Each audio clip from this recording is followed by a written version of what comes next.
What am I going to do? What am I going to do? What do you want from me? I don't know nothing about the restaurant business. Nothing.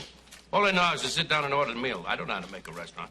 No, not for you. It's just a place to hang. You know, I mean, the chef is great. The fucking shows are good. There's a lot of who's coming in here all the time. I like to help you out. Look, what do you want from me? What am I going to do? Tommy's a bad kid. He's a bad seed. What am I supposed to do? Shoot him?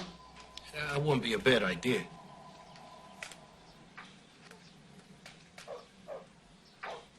I'm sorry I said that. I didn't mean to say that. I just mean that he's scaring me. You know, I need help. All right, help me, please. You know. You know anything about this fucking restaurant business? He knows everything about it. I mean, he's in a joint 24 hours a day. I mean, another fucking few minutes, it could be a stool. That's how often he's in there. You understand? You want me to be your partner? Yeah. That's what you're trying to tell me. You want me to be your partner? Yeah, what the fuck you think I'm talking about, Paulie? Please, come on. It's not even fair, no? You don't understand. The joint is over. Oh, you run the joint. Maybe I'll try to help you, all right? God bless you, Paulie. I appreciate it. God bless you. Always been fair with me. All right. Now the guy's got Paulie as a partner. Any problems, he goes to Paulie. Trouble with the bill, he can go to Paulie. Trouble with the cops, deliveries, Tommy, he can call Paulie. But now the guy's got to come up with Paulie's money every week, no matter what. Business bad? Fuck you, pay me. Oh, you had a fire? Fuck you, pay me. Place got hit by lightning, huh? Fuck you, pay me. What if I get one of those TVs? Nah, I'd be sorry than breaking your heart. Also, Paulie could do anything, especially run up bills on the joint's credit. And why not? Nobody's gonna pay for it anyway. And as soon as the deliveries are made in the front door, you move the stuff out the back and sell it at a discount. You take a $200 case of booze and you sell it for $100. Doesn't matter, it's all profit. And then finally, when there's nothing left, Fucking shame. when you can't borrow another buck from the bank or buy another case of booze, you bust the joint out. You light a match. Need help reaching anything? You look like you're decorating a Christmas tree, you fucking prick. You don't know what you're doing. One of our favorites jumped on this show this week, and I told him you and I caught up. And I said, yes, she didn't know who I was for about the first 15 minutes of the conversation. Then she spent the last 60 seconds of the conversation trying to get off the phone. But I said, she did say something really interesting. She said something middle. Yeah. She said that, and I didn't tell him exactly what it was. She's doing a project that's based on Italians and Italian culture. And of course, he's a guy that hands you a jar of spaghetti sauce when he sees you. So he said, oh, that's great. I said, yeah, I love it. I said, as an Italian, I love the idea. And she immediately began quizzing me, saying, wait a minute, hold up. You're not Italian. What's your last name? And I said, Dad, no, what's your real last name? And then that led him and I to a conversation. Maybe you could shed some light on this. Okay. What is it about Italians where they always require proof of your Italian heritage in the conversation?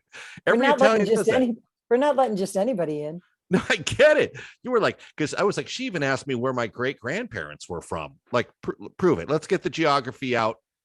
And I just thought it was kind of funny because you led me to an interesting cultural note of. Well, you couldn't tell me. You were being so slippery. You weren't telling me. You weren't telling me. No. See, that's the other thing Italians do is then they make it sound like you didn't confess properly enough. I said Calabria. And then we talked about how our relatives always seem to have stuff in the trunks of their cars. Yes. I told you I spent that one summer eating Eckrich smoked sausage. Yeah. Because my uncle had it in his trunk.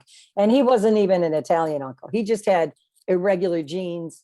One of them came to my parents' house with a box, I am not kidding, whatever high this is, maybe 3 feet, of T-shirts from a high school nobody heard of with all the names of the kids on the T-shirt. And he kept saying, anybody want one? I'm like, what the fuck would I want a T-shirt with a bunch of names on it from people I don't know? From a school I never, anyhow. That's one thing the film Goodfellas got absolutely right and shot it perfectly with all like guys wearing these weird sweaters at weird times and handing out like cases of Cutty Sark. That would happen a lot too. It'd be like, hey, I got a trunk full of pumpkins. It's about to be Halloween. Why don't you go pick yourself out one? I'm like, what are you? You're an auto mechanic on Wilshire. How come you have a trunk full of pumpkins? Hey, don't ask too many questions. And why? Yeah. We did have full furniture that came off a truck. And yes, I think my dad, not that set, but there was definitely like a love seat, a couch, and a chair.